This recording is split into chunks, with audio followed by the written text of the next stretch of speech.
Which came first, my friends? What do you think? The Dendro elements or the tree Irminsul? With recent confirmation from the lead MiHoYo writer that the Dottore burning scene is future content, combined with the most recent revelation that Arlecchino's flames carry the extremely convenient property of wiping memories, it's time to revisit and look at that scene in a much more literal sense compared to the metaphorical one a lot of people thought it was. Given all the revelations we had this patch with not just Arlecchino's flames, but also Rumeria, we know a lot more about this scene, because let's not forget the lesson we learned in what's contributed to the downfall of Rumeria.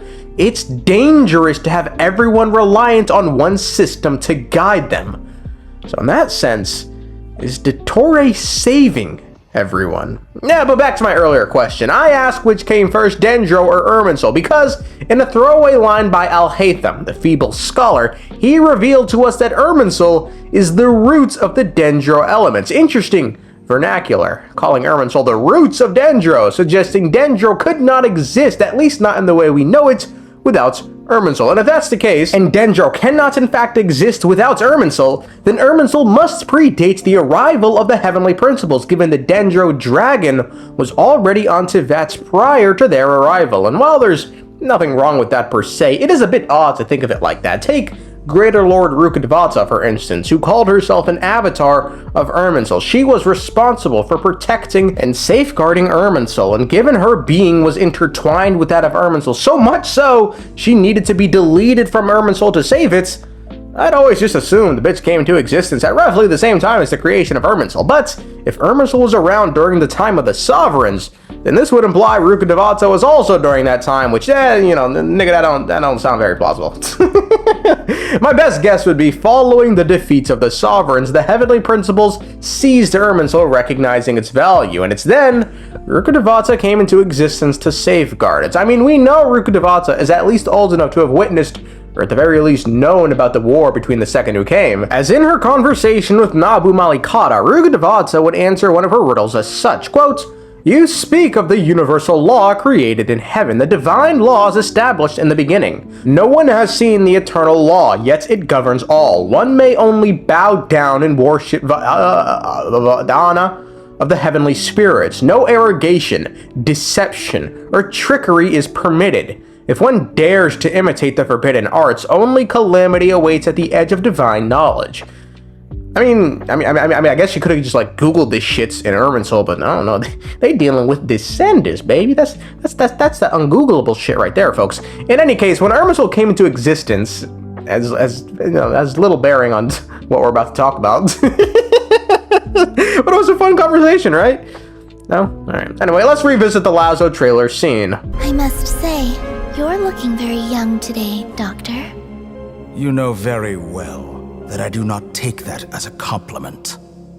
So, where's the segment in the prime of his life, then?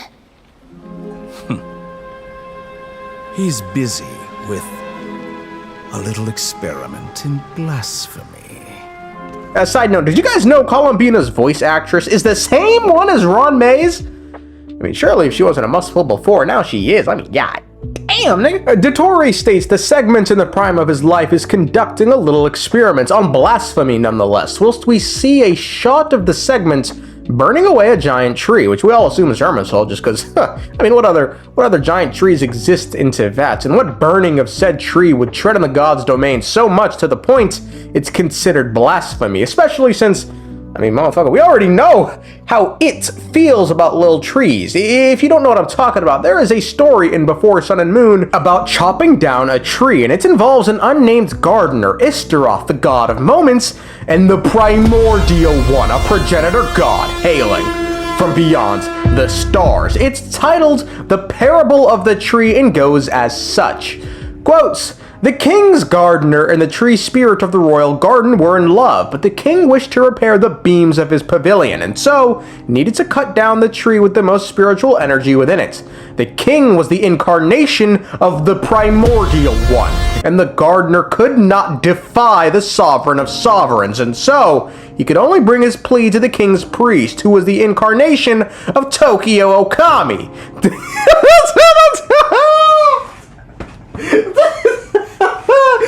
There's no way that's how you say that bitch's name.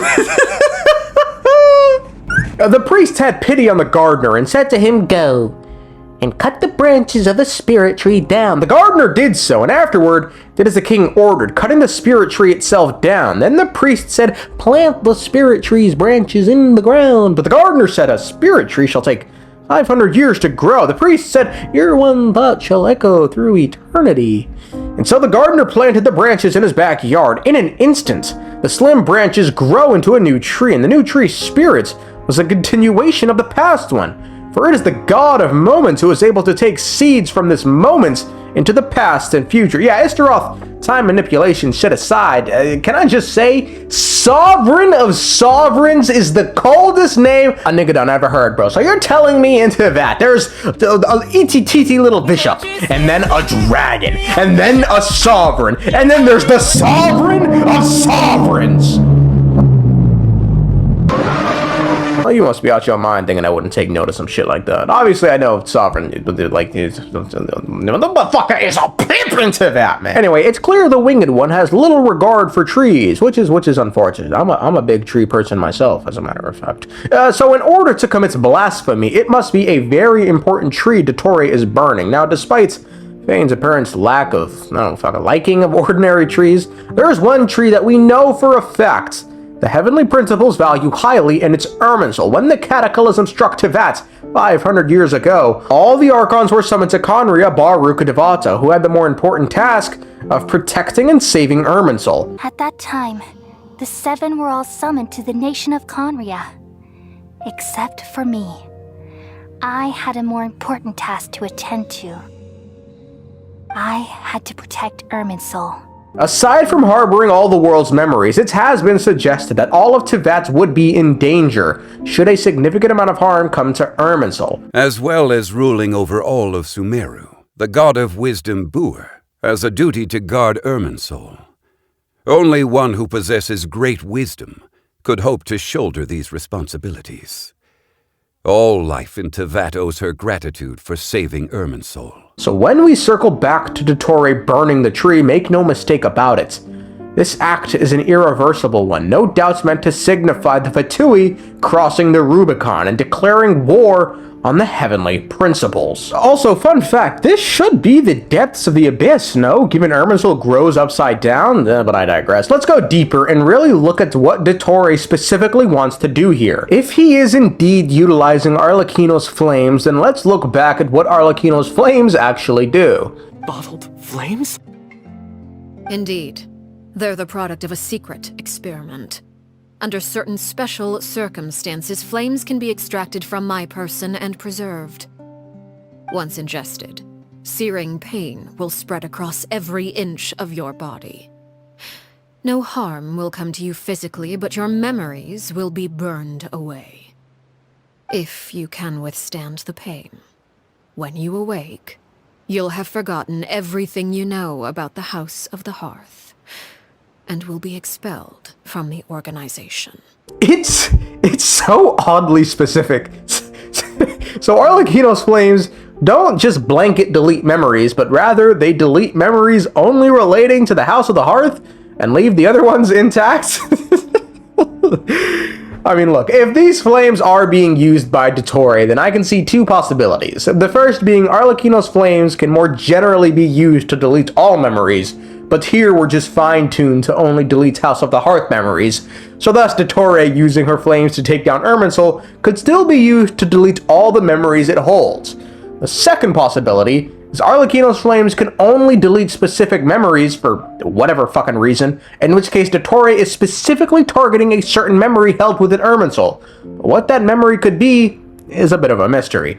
Also, one thing I want to point out is that Arlecchino's flames apparently bring no physical harm to the people who consume it, so, should the same line of reasoning hold for Irminsul, you might think Dendro would be saved, given all Dottore would be doing is torturing the memories of Irminsul, but it's not Irminsul itself. Well, my friends, womp womp. Let's look at the full Alhaitham quotes that I purposefully kept from you because I'm fucking evil.